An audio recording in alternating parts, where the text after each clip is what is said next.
Hello again, my fellow crest-wearing companions. We're here with another episode of Extra Time, the U.S. Men's National Team Soccer Podcast. I'm Tim. The United States has drawn 1-1 with Brazil. We are going to go through, break down everything, and see what that game reveals about COPA. All this coming up.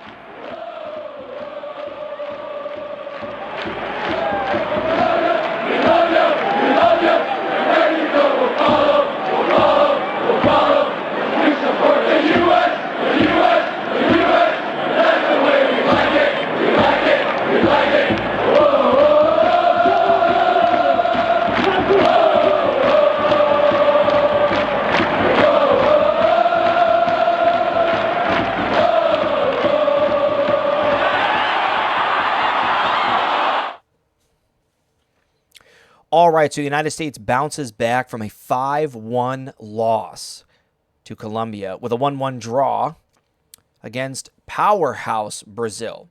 Now, we had seen Brazil in their game against Mexico. Honestly, probably made Mexico look a little bit more impressive than Brazil did. And looking at the Colombia game, I don't know if I have more questions or answers right now for any of the teams that I've gotten to see watch. One of the things that I will say, which is going to be absolutely brilliant planning by the U.S. men's national team, if you haven't looked into this, is that the United States played 2 friendlies against each of the teams that they're going to have to play and beat if they want to make the Copa America final. Whether we win our group or come second in our group, as long as we make it out of our group, we will be playing some combination of probably Brazil and Colombia. Brazil seems like the guarantee. We could be playing Uruguay again, or we could be playing Colombia, vice versa. Should we not win our group, it's looking like, I believe, a Colombia in the knockout, and then we would be playing Brazil in the semi. So just before we kind of break into this game, I thought that was really, really good planning by the U.S. Soccer Federation as a whole to get these friendlies scheduled against not just powerhouse teams, but against the teams that we are going to be playing. Yes, they're friendlies. It doesn't necessarily mean that these teams went out demonstrating the capacity or capability or even the rosters that we expect to see, but it does give our players an opportunity to say, okay, we've gone head-to-head with you. We've gotten in the trenches with you. We have an idea of how the players play. We understand who everybody is. Now let's carry that into Copa, knowing that we're prepared, for once we do the work and get out of our group. We've seen, if you've been following the Euros at all, which dates this shows you that I'm recording this well after the United States game has taken place against Brazil.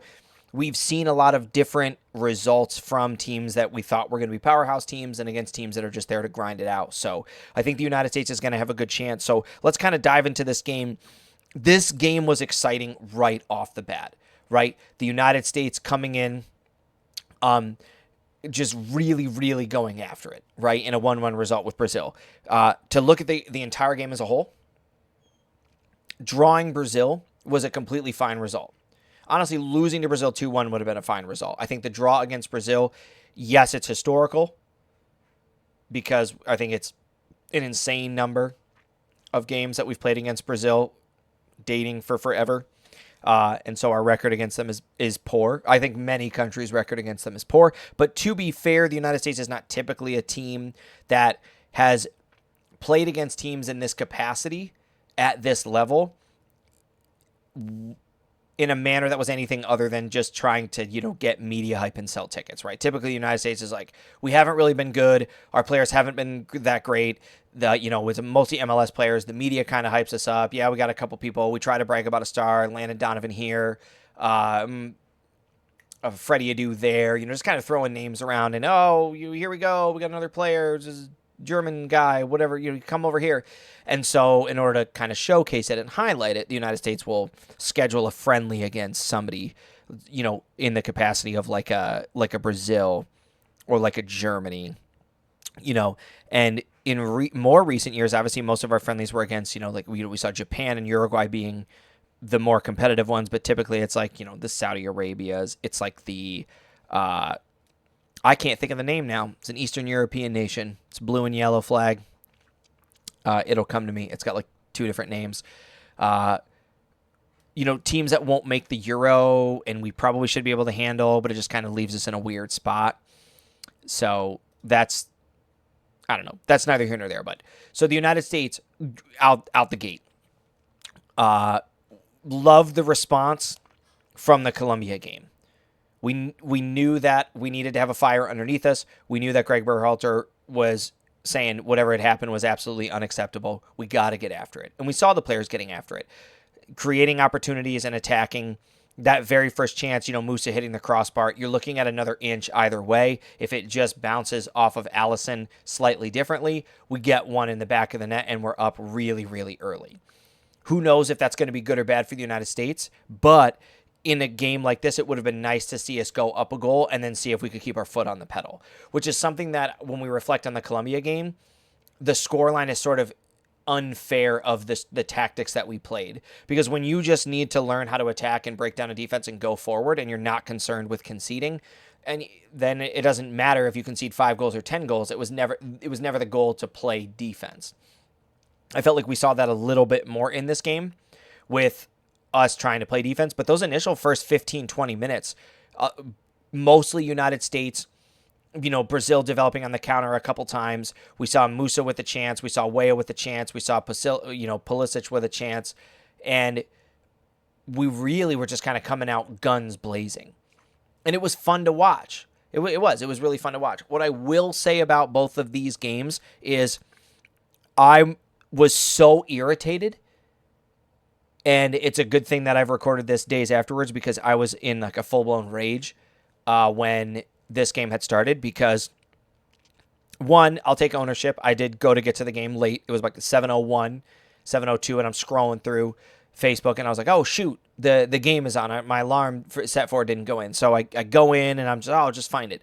But it's not on any channels, so you can't find the game. You can't just like go on the TV and say, oh, I'm going to watch this game, and it's going to work, and I'm just going to have it, and it's going to be, because it's not there.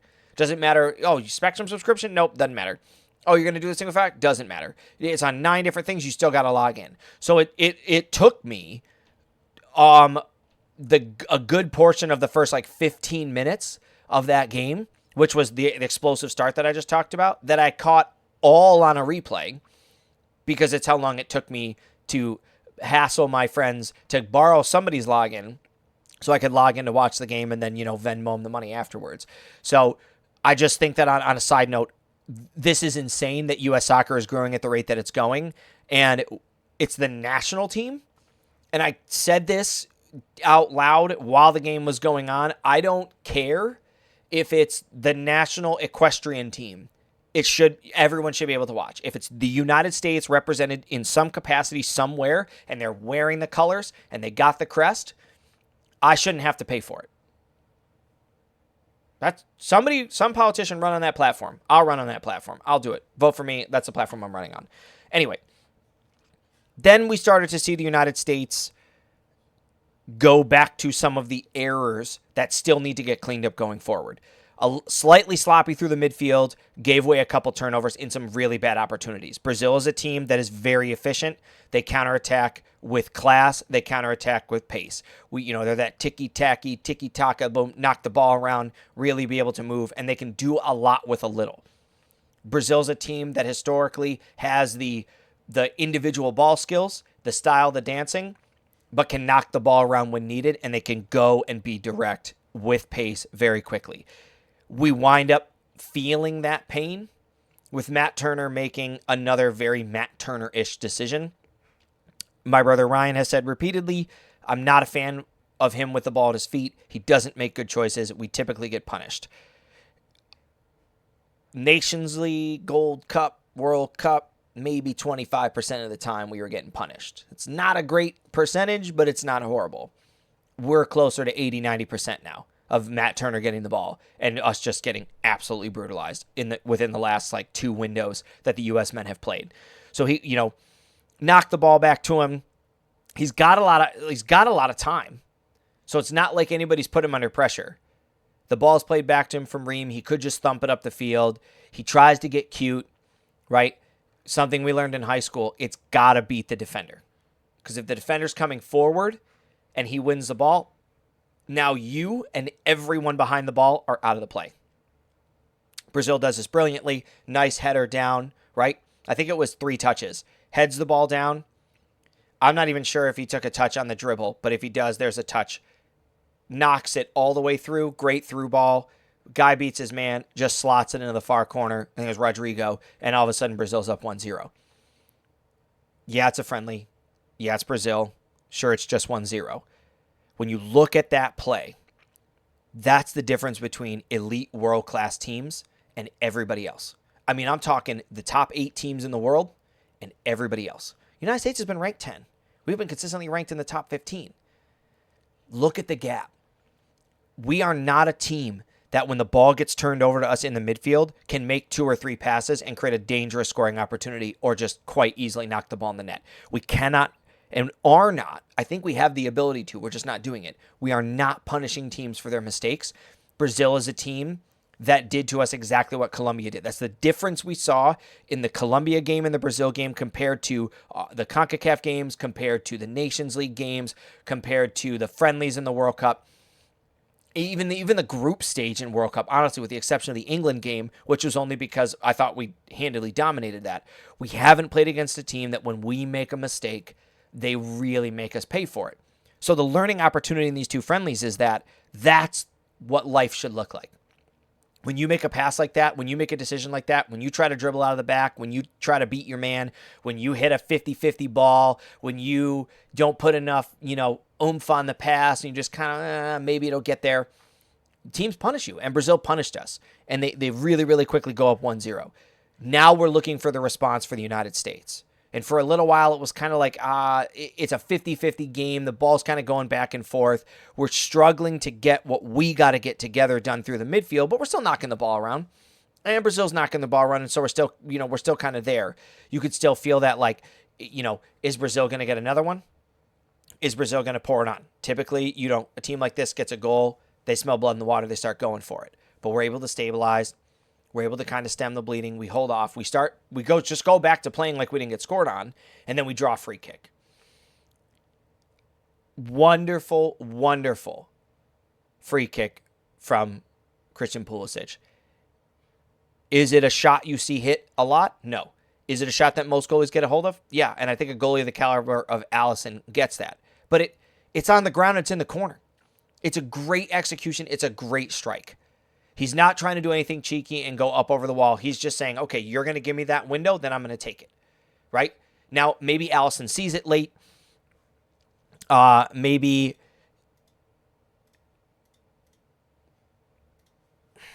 it doesn't get deflected.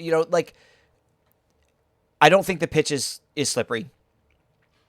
I think Alisson sees it for the most part the whole way. I just think it's enough on the ground and enough in the corner that he's not going to get it there. And good for Christian, right? We put the United States back level. Here we are. Great response from the team. It's exactly what we were looking for, both from the game perspective, right, from Colombia to Brazil, and from Brazil scoring to now what are we going to do about it? We grind out the rest of that half. There we're at. We get this goal, and now we're in a position where, we might get some opportunities. And we do. We do go ahead and get a lot more opportunities. So as we continue to sort of grind the game out, second half, we see some substitutions. Let me get them specific. I want to make sure that I get them all exactly as they were. Because substitutions has typically been a spot that Berhalter has been weird about, right? I think we saw Musa as a change in this game. And Reyna shifted into a totally different spot. So we were playing Pepe up front as opposed to playing Balogun or Ahaji right.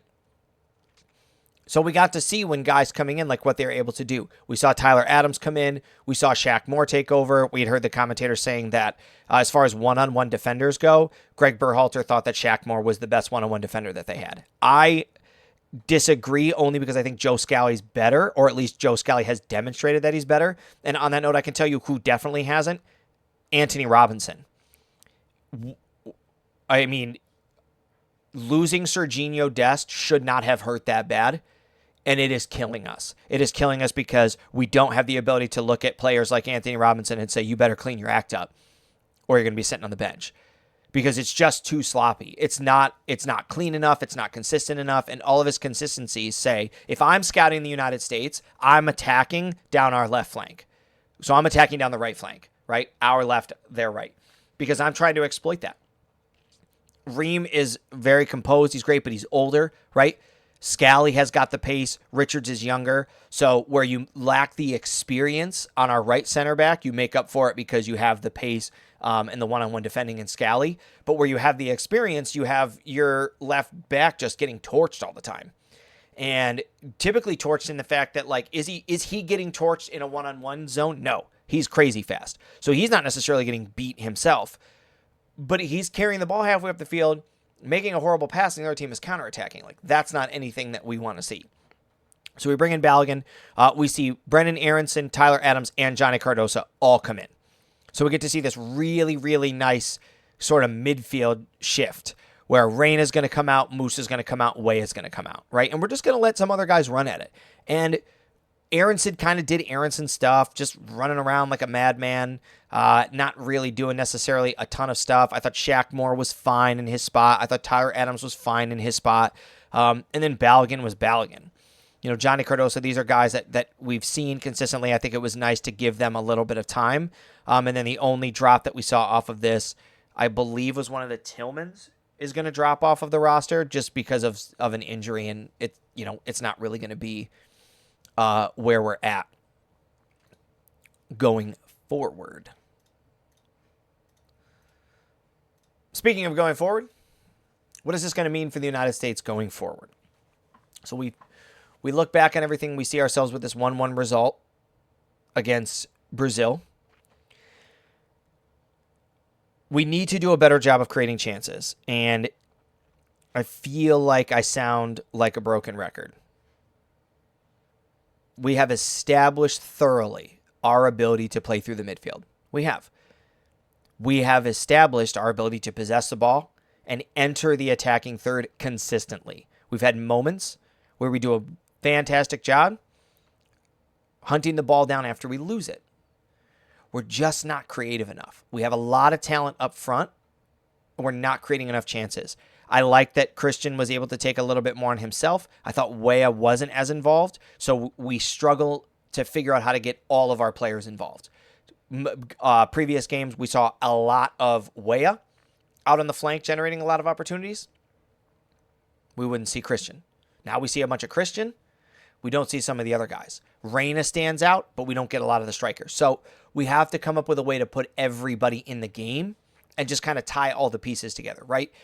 We've clearly worked out all the kinks. We've seen everybody at their best.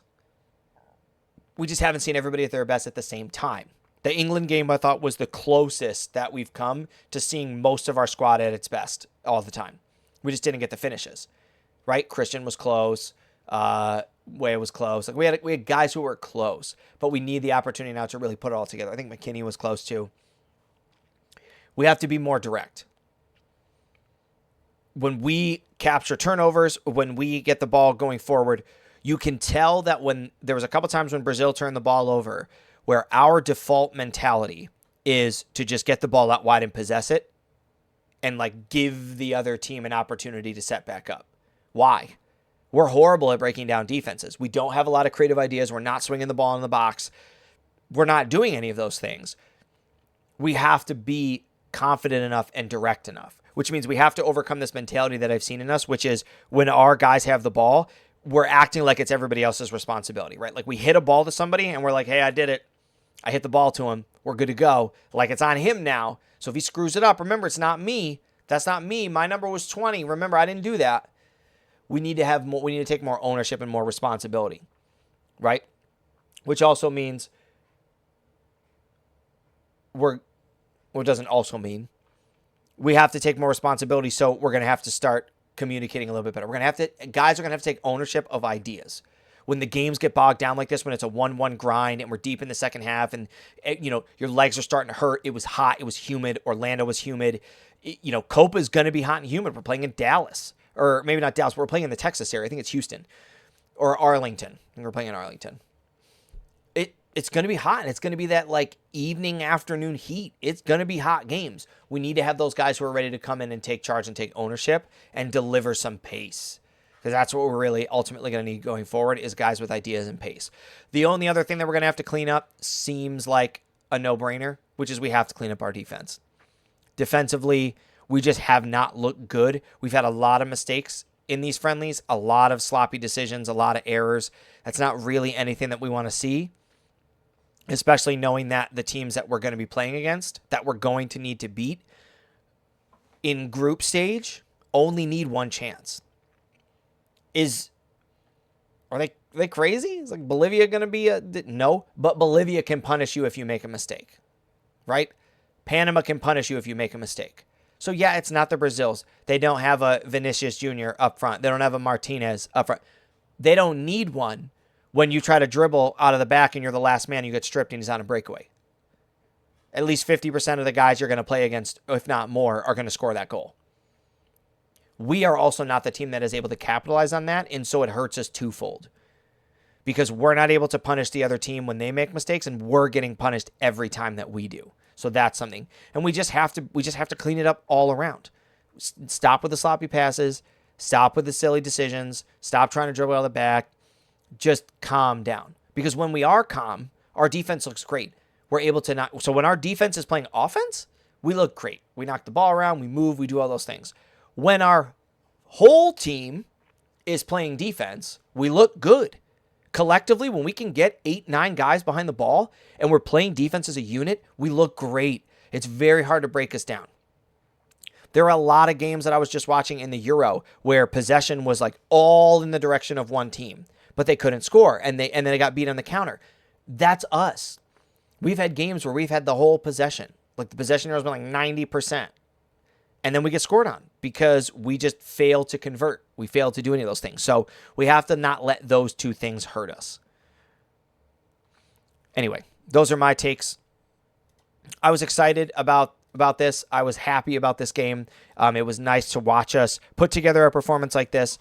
And just my last like kind of 2 cents here going forward. When I looked at our squad, when windows end, when tournaments end, with whatever it is, I always like to look back, and I'm sure you guys do as well as fans, and think, do I feel like that was an accurate representation of our team? Like, not just from the performance of the game, but also like a FIFA rankings wise. So we finished the World Cup.